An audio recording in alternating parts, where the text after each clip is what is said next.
naturellement quel regard tu portes sur le travail de Marie. Est-ce que tu partages cette conclusion qui nous surprend tous un peu quand elle dit que les Algériens ont gagné la guerre des images, tout en ayant expliqué au début la disproportion des moyens? Et voilà, donc si tu peux nous éclairer là-dessus. Oui, d'abord je suis très heureux d'être ici ce soir avec elle, puisque elle a soutenu sa thèse il y a 4 ans maintenant, et donc cette thèse qui va être publiée l'année prochaine, je crois en 2013, qui est un immense travail sur les images de la guerre d'Algérie. Alors moi, sur l'exposé de ce soir, il y a 3 réflexions qu'on peut avoir pour répondre à ta question. La première réflexion, c'est qu'on a cru pendant très longtemps que la guerre d'Algérie était une guerre sans image.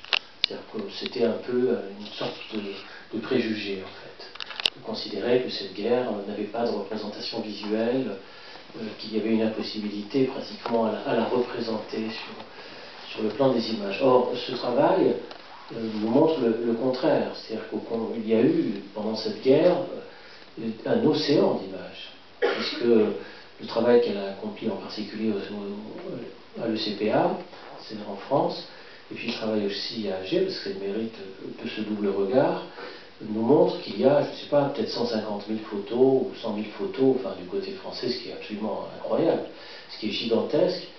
On a vu quelques photos ce soir, évidemment, mais il y en a absolument beaucoup, beaucoup, beaucoup.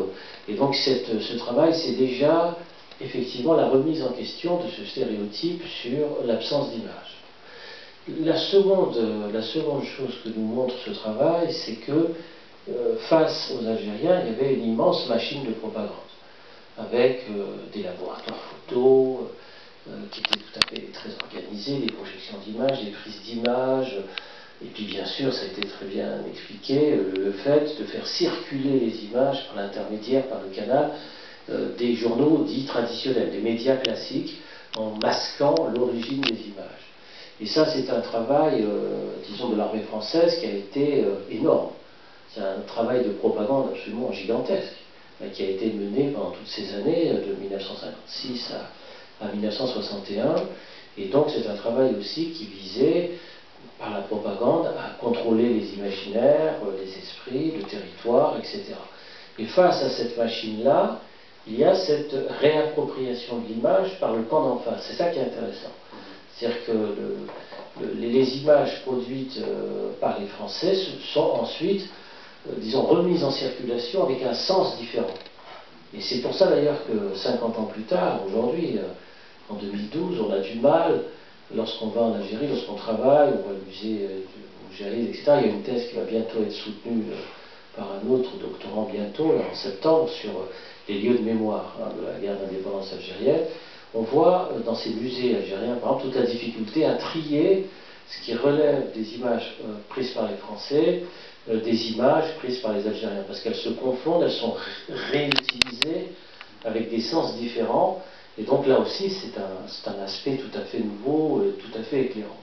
Et puis il y a un troisième aspect, je ne vais pas intervenir trop longtemps, puis il y a un troisième aspect de réflexion, c'est quand même pourquoi il y a cette sensation d'absence des images.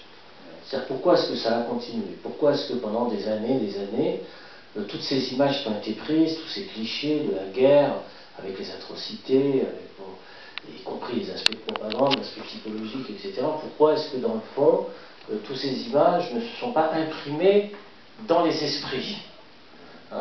Pourquoi est-ce qu'on n'a pas d'image iconique de la guerre d'Algérie comme il a pu en exister de la guerre du Vietnam, par exemple, ou d'autres guerres? À chaque fois, il y a toujours des images comme ça, icônes d'une guerre. C'est très difficile, du côté français comme du côté algérien, les images iconiques sont très difficiles à cerner, c'est-à-dire qu'on ne les voit pas vraiment, on ne dit pas, tiens, voilà l'image qui va symboliser la guerre, celle-là.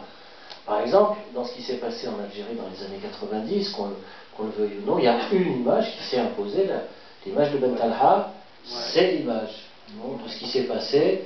Bon, alors on peut critiquer, discuter, tout ce qu'on veut, etc. Mais c'est ça, il y a une image. Bon. Si on regarde la guerre d'indépendance algérienne, quelle est l'image? Dans le fond, c'est un peu la question qu'on peut poser à Marie Chaumineau. Quelle est l'image, disons, qui du côté français comme du côté algérien, l'image fixe, je ne parle pas du cinéma bien entendu, quelle est cette image qui va marquer les esprits? C'est très difficile à répondre à ce type de questions, et à partir de ce type de questions, on peut s'interroger peut-être aussi, je ne sais pas, mais c'est une question, peut-être sur le côté pauvre et répétitif des images produites par l'armée française. Vous savez, moi, dans un autre registre, j'ai beaucoup regardé d'images récemment pour faire des documentaires qui ont été diffusés à la télévision française. Et ce qui est intéressant quand on voit toutes ces images françaises, pendant des heures à regarder tout ça, c'est très répétitif, c'est toujours les mêmes images. C'est-à-dire des prises d'armes, des opérations, enfin tout est stéréotypé, tout est mis en scène. Et on voit toujours la même chose, quoi. Et on répète et on recommence toujours les mêmes histoires, les mêmes images, etc. Donc à la longue, la répétition va provoquer cette sorte de pauvreté dans la représentation. Enfin, il y a l'interrogation qu'il faut avoir. Donc, la question soulevée sur qui gagne, comment on gagne, etc., c'est l'image a joué un rôle très important dans le sens où une immense machine médiatique a été mise en échec. C'est d'abord ça la réponse à la question soulevée. C'est-à-dire que quand on voit la machine médiatique qui a été mise en œuvre, en branle, dès l'origine, dès le début de la guerre d'Algérie, enfin, dès les années 55-56, on a vu ici des images de 56, etc., eh bien, c'est déjà en soi une incroyable victoire que la mise en échec d'un tel appareil. Parce qu'il y avait des dizaines de photographes français qui étaient engagés. Bon, c'est dans son travail, sa thèse, elle fait des portraits de photographes français très connus, flamands, enfin, entre autres, hein, qui ont pris énormément de photos. Puis vous savez, tous les photographes français qui suivaient Bijard en opération, ça a donné lieu à des albums, hein, photos, qui sont toujours en circulation d'ailleurs, hein, qui sont toujours en vente, etc. Bon, en fait, la victoire, elle est là, c'est-à-dire par rapport à cette immense machine médiatique, dans cette guerre inégalitaire, comme ça a été dit, parce que la guerre inégalitaire, elle se voit aussi par l'image, c'est-à-dire que par la disproportion des rapports de force. En dépit de tout ça, l'image provoquée par cette machine médiatique ne l'a pas emporté dans le cœur des populations. Et c'est là que la victoire existe sur le plan politique. Voilà. Juste peut-être une dernière question.